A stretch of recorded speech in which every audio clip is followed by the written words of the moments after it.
Let me tell you a little bit about what this is about Blue Ridge Story Space, especially for people who it's your first time here. We are a community of people gathering together just to share the oral tradition of mountain storytelling. Now, some of the stories will be about mountains, some of them will not. But still, the very gathering together of people is centuries and centuries old in Appalachia and in the Blue Ridge Mountains. So that's why we're gathering here, to preserve that oral tradition. I'm especially excited about tonight because the theme is the people that made me. And you can interpret that any way you'd like. You don't have to tell a story tonight, or you can. Some people already put their name in the hat. Jane, if you want to raise the hat up. So the hat's going to kind of sit there beside of my lovely wife Jane all night. And sporadically, every 10 or 15 minutes, we will circulate the hat all around the audience. So if you missed putting your name in the hat, and you decide all of a sudden throughout the night that you want to put your name in the hat, you'll have plenty of opportunities to do so. We try to tell 10 stories a night, so 10 of you will have an opportunity to tell a 5 to 7 minute story with a beginning, middle, and end about this month's theme. And I want to remind you, in case anybody has to leave early, that we do this every single month. We do it the first Saturday of every month.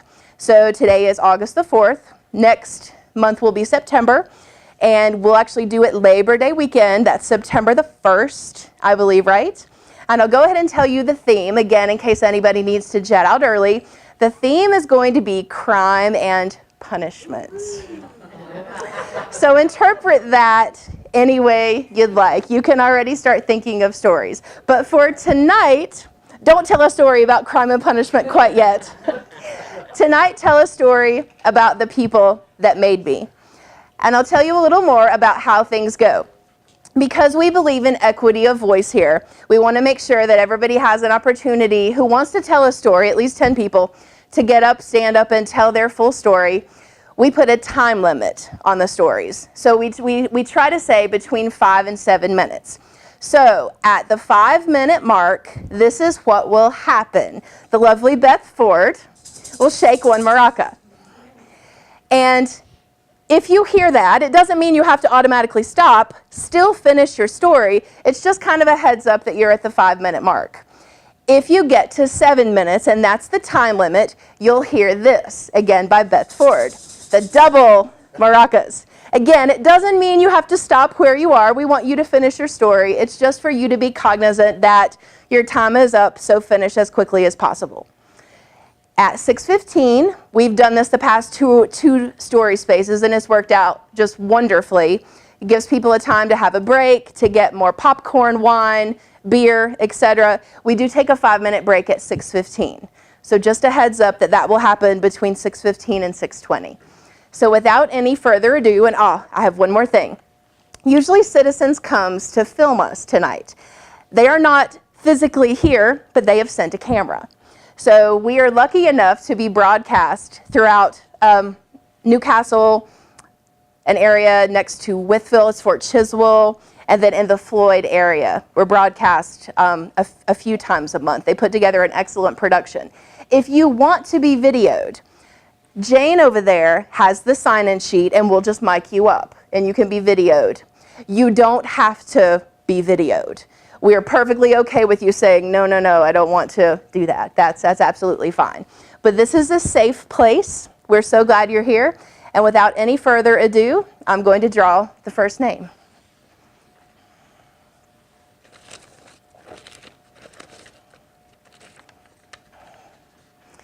Steve, is this Bauder?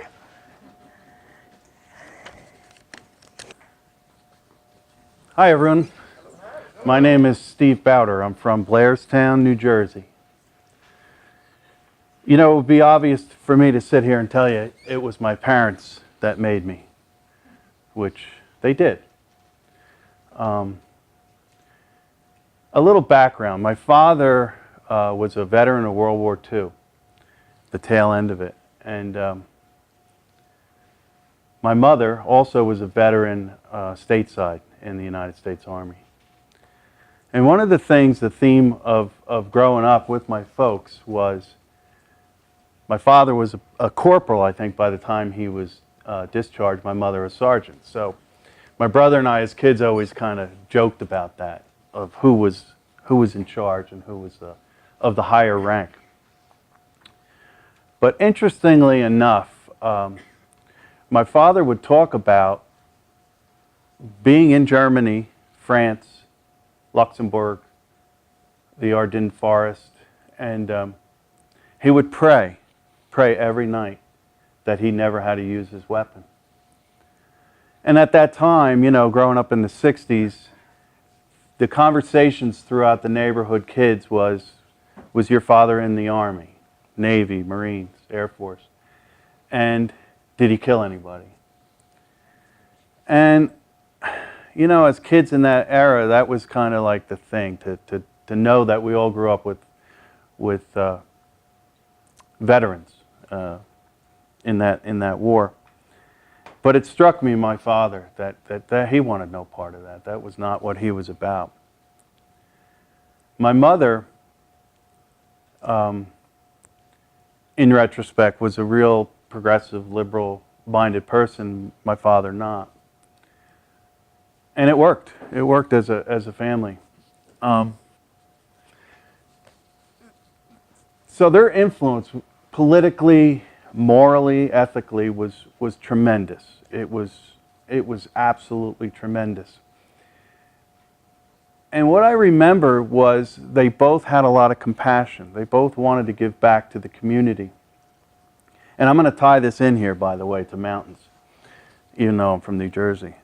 They had the opportunity through our church, to go down to West Virginia. I'm sorry, Virginia, Southwest Virginia. Well, trust me, this isn't Southwest Virginia. We were down in a little holler called Clinchco, which is down by Kentucky, I believe, Cumberland Gap. And the key to it was to go down and help be a missionary for 2 weeks. It was called a mission vacation. So I'm 5 or 6 years old. To me, this is a great adventure. My mother's facing the fact that there's no indoor plumbing, no electricity. We stayed in the shell of a house, and it was absolutely fantastic as a kid. I had so much fun. The thing that struck me the most and has influenced my life to this day was the poverty, and how the kids were their ribs were showing, but they were happy, and I was accepted. There was terror in my neighborhood where I grew up, but when I got down there, it was so much fun. That has stayed with me my entire life, as far as that type of compassion and giving back to the community. So fast forward to my adult life. One of the things I was thinking, I was really hoping I did get picked. The people who made me, I'm not done being made. You know, I'm not done. There's so many people that influenced my life. My two uncles, for example, they were incredible men, and they had a huge impact on the person I am today. My one uncle being in recovery, he had a huge influence in helping me along with that.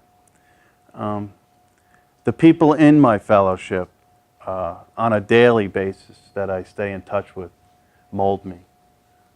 They bring me closer to God. They teach me things about how to behave in social situations. But I'd have to say probably on the top of that list of the people that influenced me is my wife, Carol.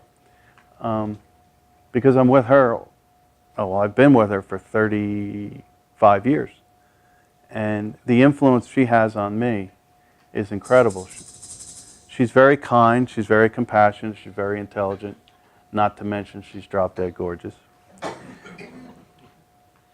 And we've had our ups and downs, you know, we argue and bicker.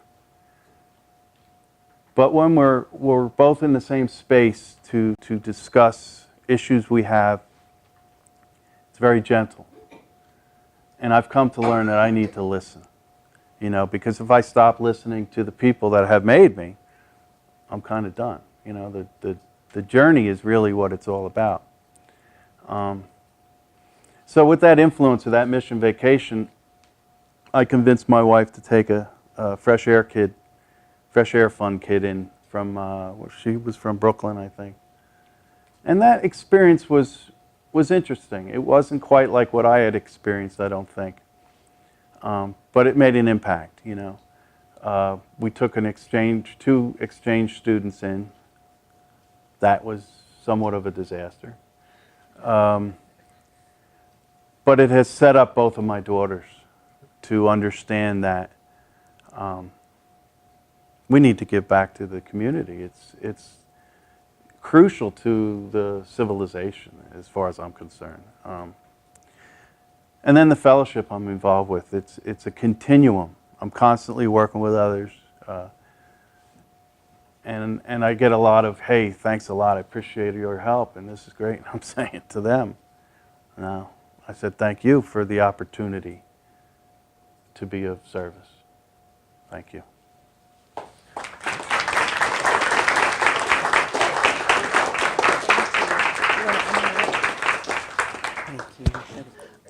When this topic first came up, my first thought was, everybody I've met in my life, the good, the bad, the ugly, all of them kind of make out who I am, you know. But then I kind of carried it a little bit further, and I was like, but what made me respond to each one that I come in contact? The ones that are good to me and treat me well, like Peter and Kathleen and Beth and dear friends of mine who are really good to me.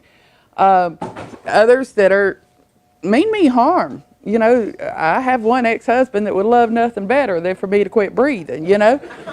And it's like, so what got me to the point where I was able to deal with each one of these people.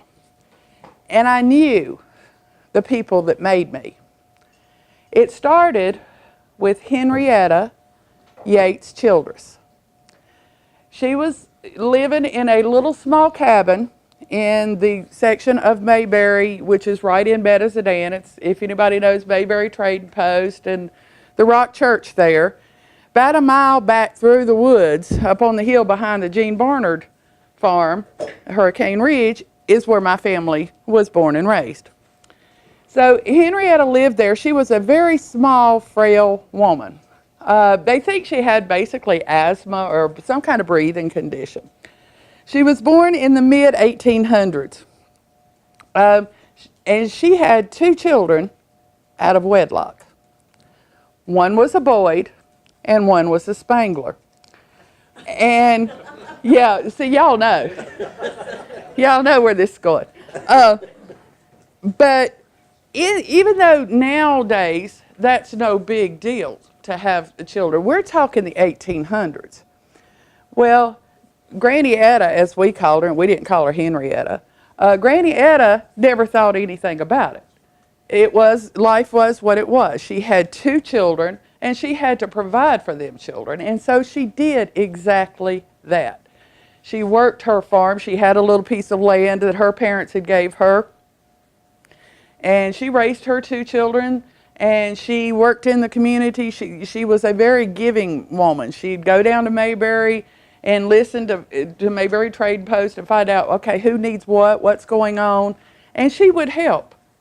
Like she had a lot to help with, but she helped, and she did what she had to do. Well, her daughter, Priscilla Rosetta Yates, was my great-grandmother. At a very young age, she injured her legs in a fall. And because medical care was not available then, she became crippled. She walked with 2 canes. She ended up having 6 children. When her 6th baby was just about 4 months old, her husband Jasper died, leaving this crippled woman to raise 6 children. Granny Hensley never flinched. She knew where she came from and who she was. She could do this. When her friend down the road passed away, leaving children behind with no parent to raise them, she also took them in. And she worried also about her community. At this time, the Rock Church had started to be built. And she would walk around her place and she would find pretty rocks that she wanted to go into Mayberry's Presbyterian Church. And she'd get them rocks and she'd tie them up in her apron and she'd get her canes and she'd walk all the way down to Mayberry Church to give them rocks to her. They say when a woman is pregnant, and this is an old mountain wife's tale, and they're around a dying person, that dying person will mark that baby, that pregnant woman's baby. And everybody has always said that's exactly what happened here, that I was either marked by Granny Hensley, or some of them even say Granny Hensley's spirit, when she died, went into the cluster of cells Mama was carrying at that time. I don't know. I'll take either one because I'm proud of that woman. Granny Hensley, like I said, she had 6 children. The oldest one was Avis Aquila Hensley, and she married Woodrow Dalton. Now, Woodrow Dalton was a womanizer. I am not going to color code that for nobody. I mean, if y'all know him. I mean, he went from one place to the other. So it was inevitable that Grandma ended up raising her 4 children all by herself. And she managed to do that, still working there in the community of Medicine. She ran the Blue Ridge restaurant, the original one, there in Medicine to help support her family. And she took on raising us. She moved in with us when my father was over in Vietnam and helped raise us, but she never saw a soul, animal or human, that if they needed help, that she didn't step in and help. And then it came time with my mother, Virginia Elise Dalton. Mama had 3 children. And as much as I love my dad, my mother didn't do so well with marrying a settling man either. Daddy had his little Roman things going on too. And Mama ended up raising us 3 children from the time I turned 16, and then the younger ones, by herself. And pretty much before then, she was still raising them because who knew where Daddy was. But Mama never flinched. You know, she was like her mother and her mother before her and her mother before her. They were proud mountain women. They were strong mountain women. They knew how to provide their family. They knew how to make a pone of bread feed a whole clan of people. My mother watched her son die and had to bury him all by herself. My mother has watched for 27 years her grandchild fight for her life, and she's never once flinched. Then we get to me, and my story is a long story, and it'll be told over the next shows or programs we have here. There's a lot to tell. For me, right now, it's enough to say that I am Pam Frazier, daughter of Virginia Elise Dalton, daughter of Avis Aquila Hensley Dalton, daughter of Priscilla Rosetta Yates Hensley, daughter of Rosetta Yates Childress.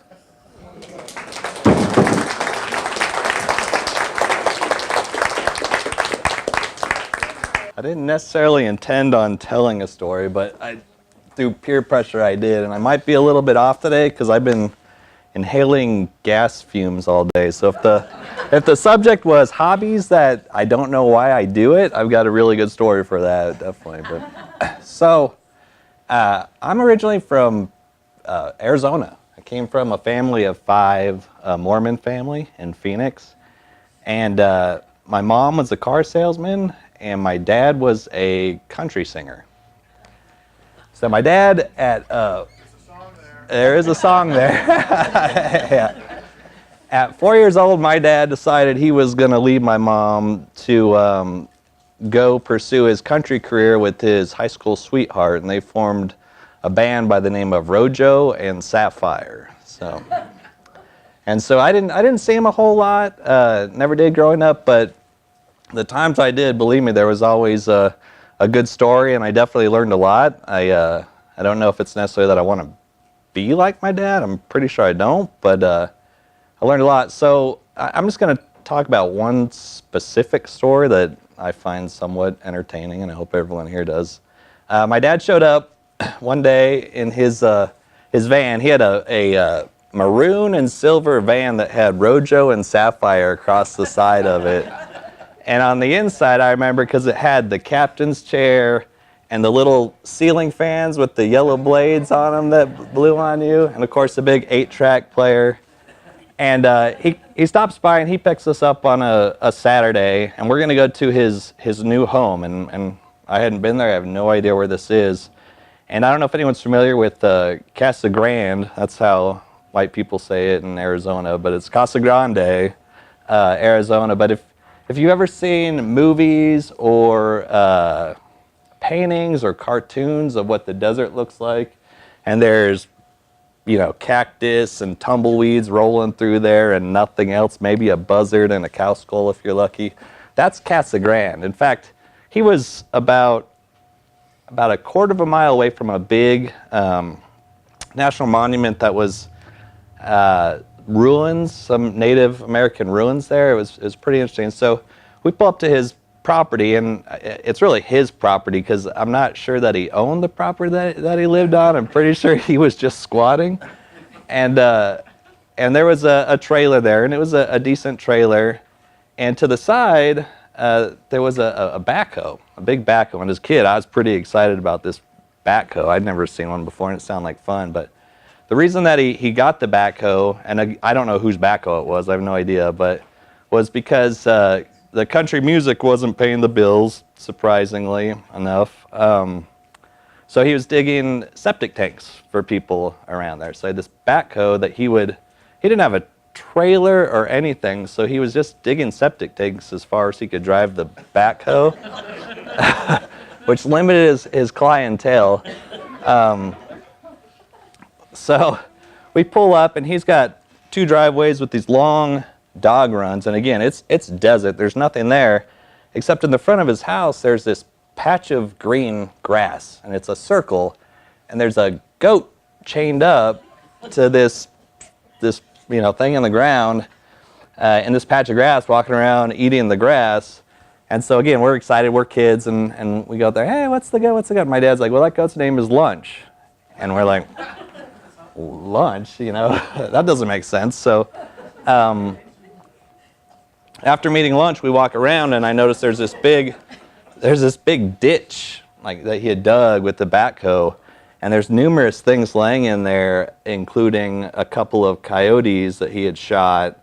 And he dug this ditch to throw dead things in as he killed them. It was kind of bizarre, but whether it was the cat that he ran over while we were in the van, that's a whole other story that traumatized me for life, but because it was his cat.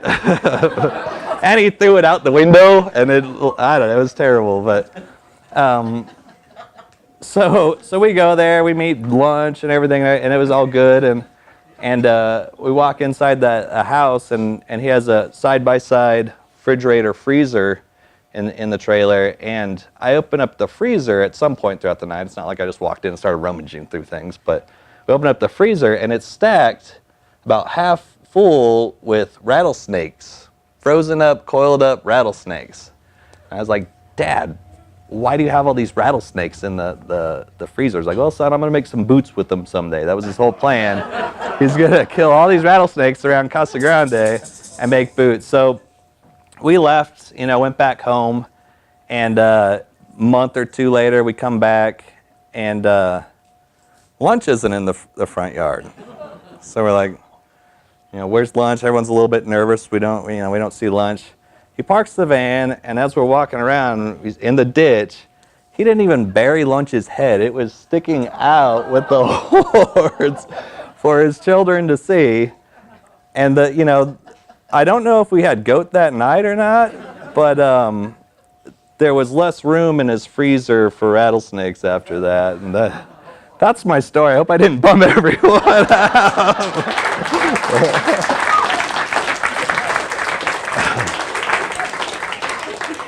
Thank you so much. His name was Jeffrey Douglas Hill, the man who helped me to have a little self-respect. Jeff, spelled with a G the Australian way,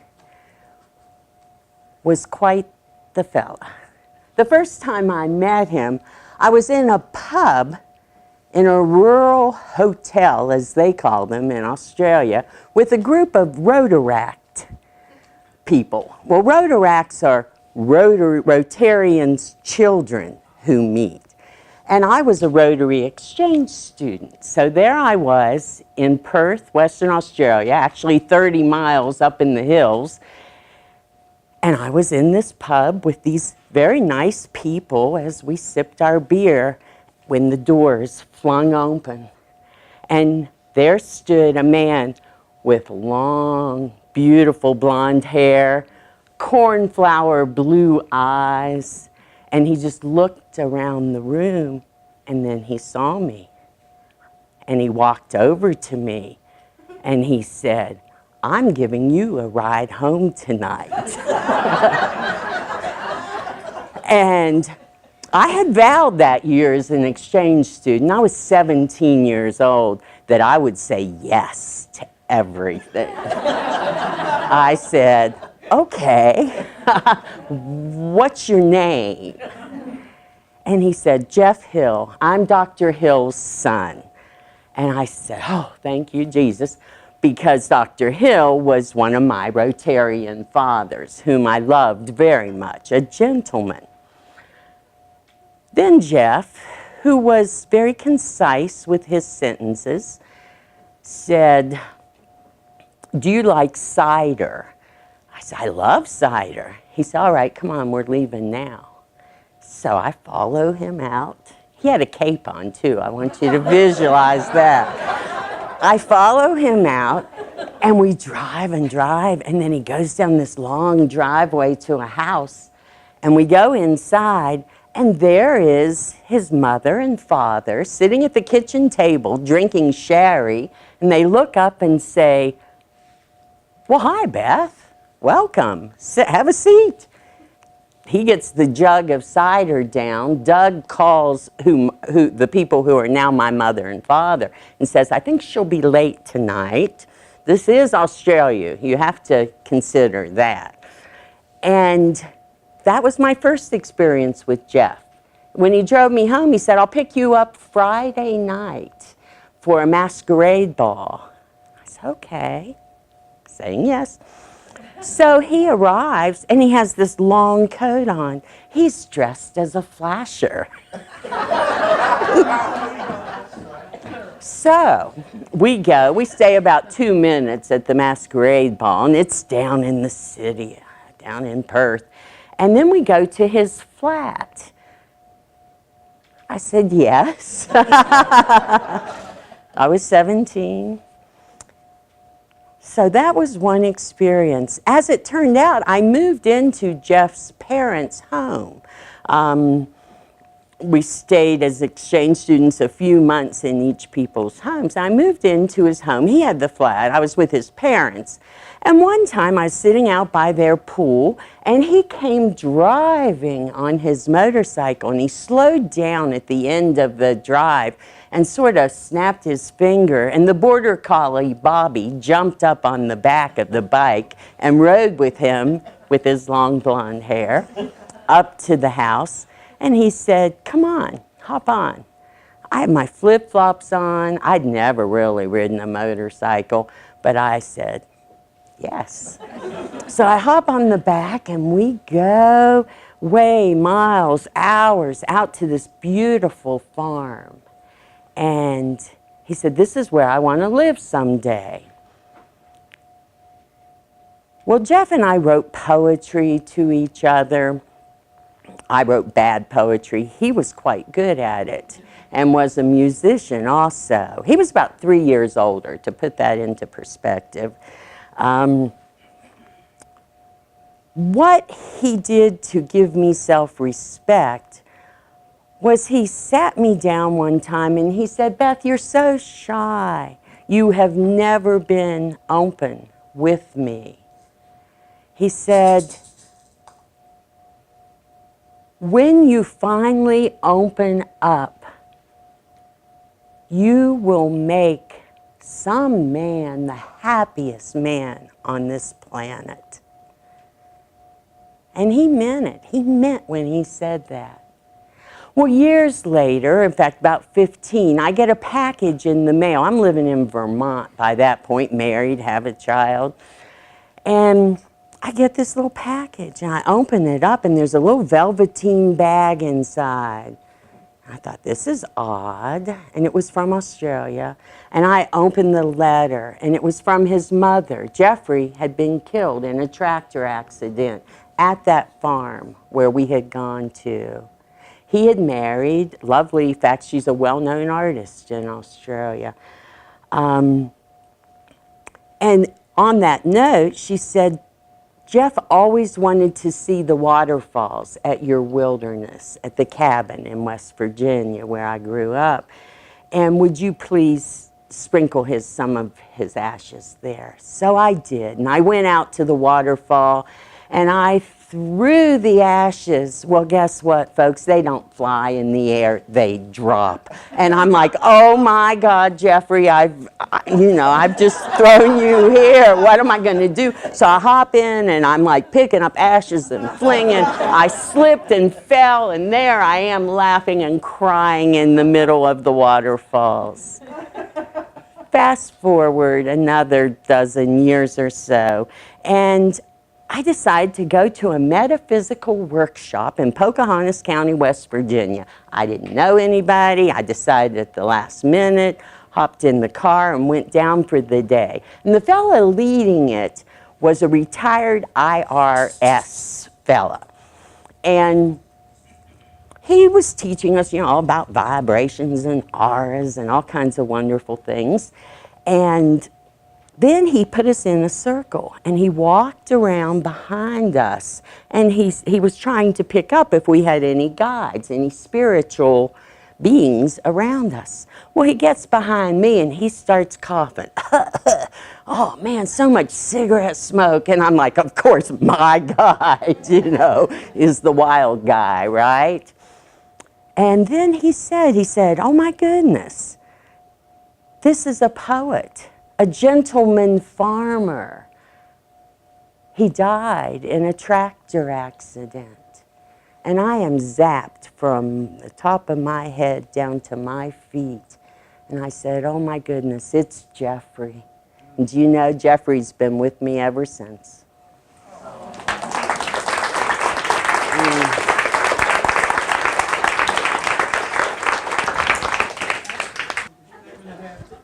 So when I heard the topic of the people that made me, I thought of creation stories, and I wanted to research creation stories. And so I fell upon a creation story of the Hopi Indians of northern Arizona. So we're tying it all together here, folks. In the beginning, there was infinite space. There was no time, there was no shape, there was no life. There was only the Creator and the Spider Mother. Between them, they had a thought that they should make something finite. And so the Creator started pulling together matter from all across the universe to form 9 planets. And on that third planet, they decided that they would go about the formation of life. This was the task of the Spider Mother. And so she had drawn up some of the soil and created the first 2 beings. They were twins. Their names, Eco and Echo. Eco's job was to circle the globe and to stabilize it. Echo's job was to circle the globe and to bring forth vibrations and sound so that all the future inhabitants would be in touch with the Creator. They placed Eco at one pole and Echo at the other pole in order to set that world in motion, creating the perfect environment to bring forth life. Spider Mother began to bring forth life, she brought forth 4 different races: yellow, red, white, and black, male and female. Had them go forth and start populating this world. And they did. They started populating. They were living together with the animals in this luscious, beautiful world. But soon, they started focusing more on their differences than on their similarities. And as always happens when we focus on our differences, fighting started breaking out. The Creator saw this and said, this is no good. And so he decided that he was going to rid the planet. He found, though, that there were a few that still remembered the Creator in his plan. And so he instructed Spider Mother to take those few deep underground where they would be safe. For how he had decided he would rid this planet was with fire. And so he took them Spider Mother took them deep underground where they would be safe. And they were down there for a long time because it took a long time for this planet to cool. And eventually they climbed back up into the second world. Now this second world was not nearly as beautiful as the first world. And the people, they started populating and multiplying again, even more rapidly than before. This time, however, they lived in villages. And they decided they learned that they could trade for goods amongst the different villages. And they soon preferred trading and gathering of things more than focusing and remembering the Creator. This went on, and the Creator again decided that this was no good, for people were forgetting why they had been created. So he again decided that he would destroy that world.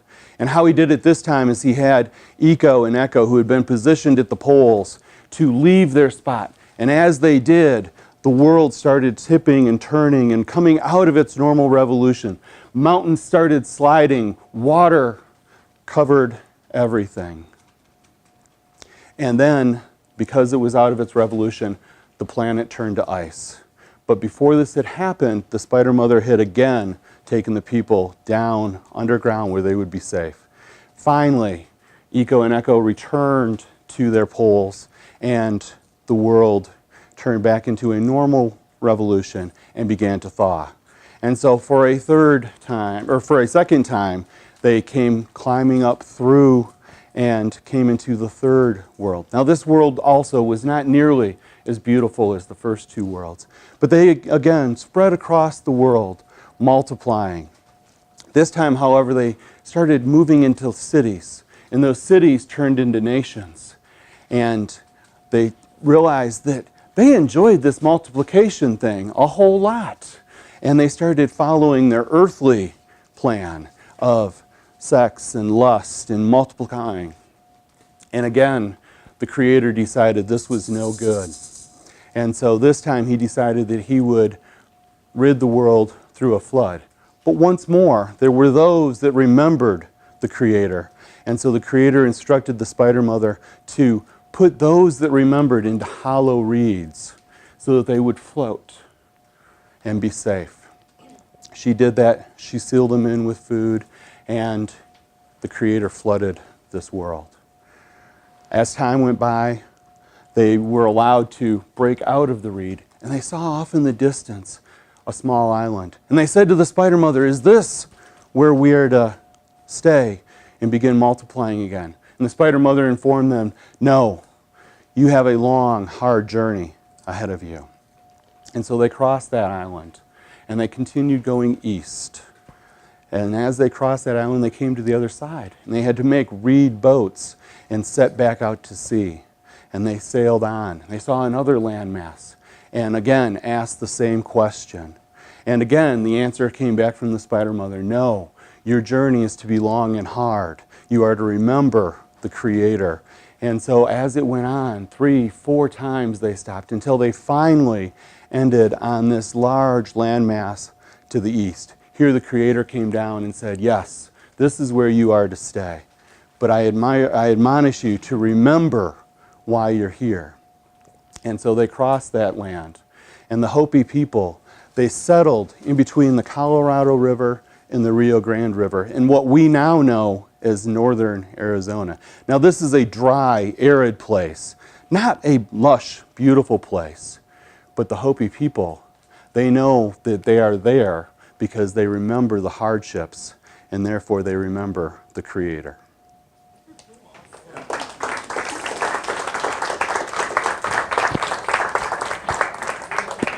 Thank you, Clint. Oh, so I'm a musician, so I get up and sing and play in front of people all the time, but this is the first time I've told this story, and I didn't think about it, so be gentle with me. I'm going to dispense with the family that made me pretty quickly, because that's kind of a sad story, and I'm sure you all have heard some version of it. And I have actually genealogies on both my parents' sides. The one on my mother's side was made by a relative who didn't particularly like anybody. And she left out people she didn't like, so it's very incomplete. And she changed things, like if a child was born too soon after the marriage date, she'd change something there. And she left off in-laws that she didn't think should be included, but so that one's not so good. And the one on my dad's side, my dad's father was certifiably paranoid schizophrenic and spent the last third of his life in a very high-toned mental institution because before he went into the mental institution, he was a professional gambler. He bet on the ponies. In the winters, he was in Florida. In the summers, he was in like New York. And when he won a bunch of money, he would buy property in Baltimore. And when he died, there was blocks and blocks of slumlord housing in Baltimore that we inherited. It was very nice. The money was nice, but carrying on the tradition of insanity in my family, my father lost it all. And my father lost a couple of fortunes.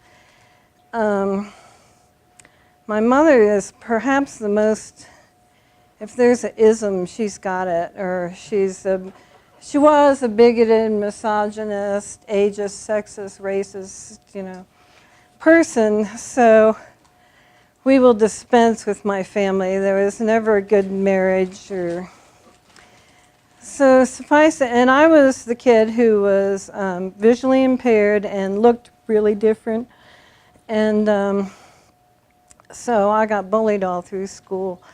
So I came into adulthood, what can we say here in this crowd? Effed up. And consequently made a bunch of bonehead mistakes and pursued a life as an artist, which actually I succeeded in. And thank you very much. It wasn't easy. But I did make my living off my art my whole life. I'd changed mediums many times. I'm now happily retired, thrilled to pieces, collecting Social Security. But I want to talk about the people that really made me.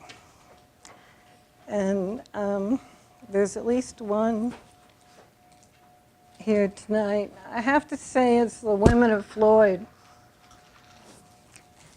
I came here 35 years ago, and there were women's circles and wonderful sense of community. And I started seeing what was possible with healthy relationships. Oh, did I mention we carry that gene for alcohol, schizophrenic, and whatever in my family, so I'm not an alcoholic despite the beer I just drank, alcoholic, but I managed to pretty much avoid that. I'm not sure how. But the women who became my sisters, and there are a number of brothers too, a good number of them, they're definitely the people that shaped me. And then I had a wonderful long relationship with a fellow. I was on the road full time. He was on the road full time.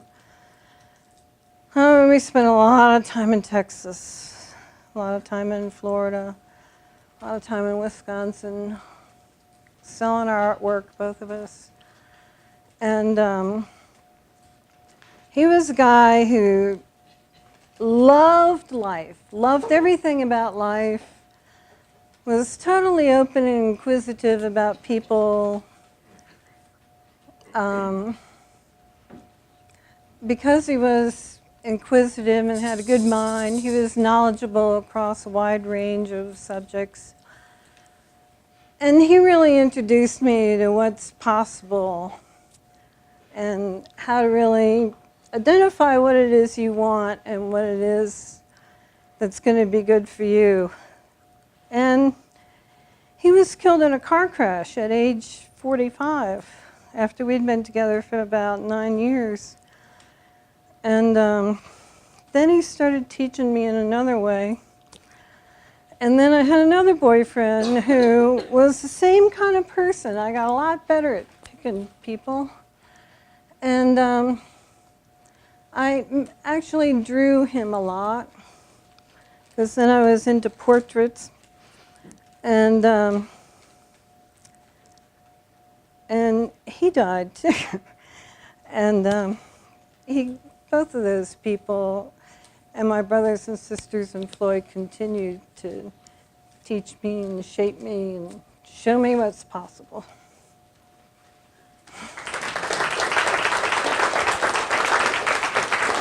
Thank you, Chris. Jane, you want to get that mic? Okay, here we go. Hi, everyone. I'm Carlyle Telling. I live in Meadows-Adan, and we actually moved here. Hey, Raina. She is funny as hell. If you all ever come back and Raina's here, even if she doesn't put her name in the hat, make sure you write her name on the hat and put it in there. She'll still tell the story. But anyway, I was sitting up there thinking about this and who I was going to talk about that made me who I am today. And it's easy to go to your family like other people have mentioned, but my family sucked. But I feel the need to mention them because they actually helped to influence the direction that I was to go, even though they sucked. Because for me, it was good for me to see the bad side of how family is and how family could be to each other in order to see what was to come later on down the road. Now, I did love my Grandpa Keys. It was my mom's dad, and I was thinking about this as I was sitting there, and I was like, you know what? My Grandpa Keys actually never hung around my dad very much, and it was my mom's dad.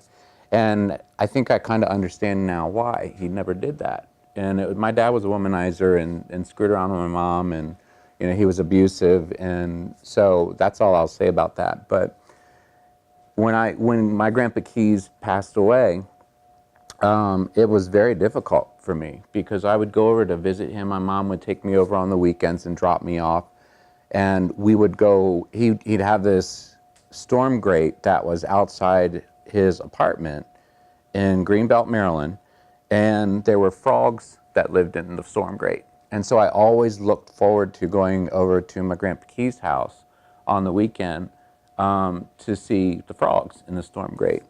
So those are some of the kinds of things that I looked forward to. But the other thing that my grandfather taught me was unconditional love and respect and courage, because I think my grandfather knew the stuff that was going on within my family. And so that's why he was trying to instill those things in me. And so when he passed away, the very first tattoo I got is the tattoo on my leg, on my calf. And so I was trying to figure out what in the world I wanted to do because, tattoos are so personal. And so I was trying to figure out what I wanted. So I went in, and I was going in with a friend of mine at the time, and I was looking through books. And so I've always been into angels and thought that my Grandpa Keys was going to be my guardian angel from this point on, because that was my safe place. That was where my safety was. So I was looking through this book of angels, and I was like, okay, I like this one. He's got wings, and my grandfather was strong, so his hands were up this way. I don't know if y'all can see it or not. And I said, can you do me a favor and draw a globe around it as well? So that way, no matter where I am in this world, because I've moved around, my grandfather will be there to protect me. He's got me. He's holding me up. So then I was so excited, I was showing everybody my tattoo, and come to find out, somebody says, well, wait, isn't that off the Led Zeppelin album? So I was like, all right, so my dad's a rock star, okay. So that was, even what's the movie where, the Christmas movie where anytime you hear a bell, an angel gets his wings. And so I watch that movie every year, because if you remember, who is the little angel in the movie? It's my Grandpa Clarence. So I watch that movie all the time, and every time I do, it reminds me of my Grandpa Clarence, my Grandpa Keys, because his first name was Clarence. And to fast forward, even forward to today, I won't be, and the only reason why I wanted to share this is because so Grandpa Keys Clarence is the one that has made me part of who I am today. And I think the other few people that have made me the person that I am today is my family of choice. And 17 years ago, I met my spouse. And other than my Grandpa Keys, that man has showed me unconditional love from day one. And I've always wanted a family. And I knew I was going to never have kids, so I closed your ears. Because I always tell people, it's like 7-Up, never had it, never will. But anyway, so I was fortunate when I met my spouse, because I found out that he had 2 kids. And those 2 kids had kids of their own and spouses of their own. And so my spouse and our 2 daughters, because I treat them like they're mine, and we all treat each other like we're family. And our girls couldn't be more opposite than they are, because one actually married into the Mormon faith, and nothing against Mormons, but everything, the ideas that I've had growing up, because I was raised in a Pentecostal church, so, which is why you understand now I'm polar opposite of where I was raised.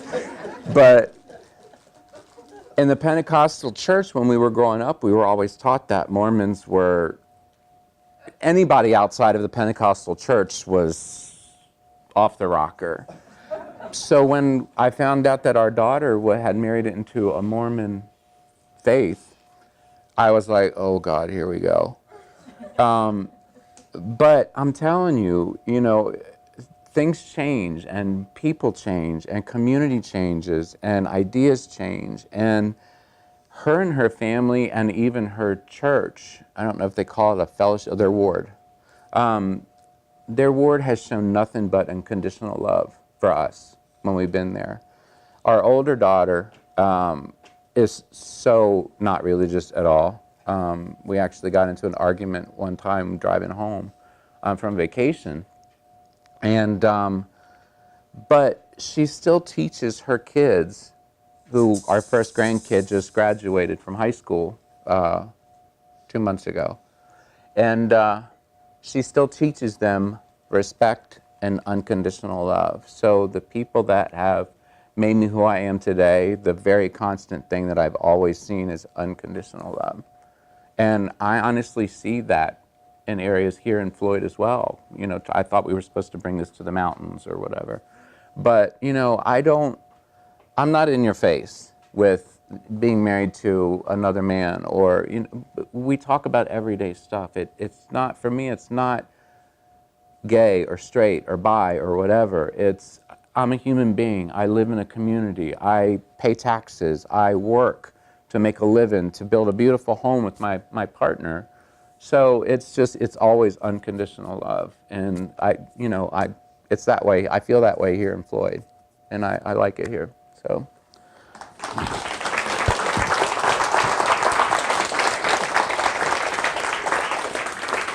Thank you so much.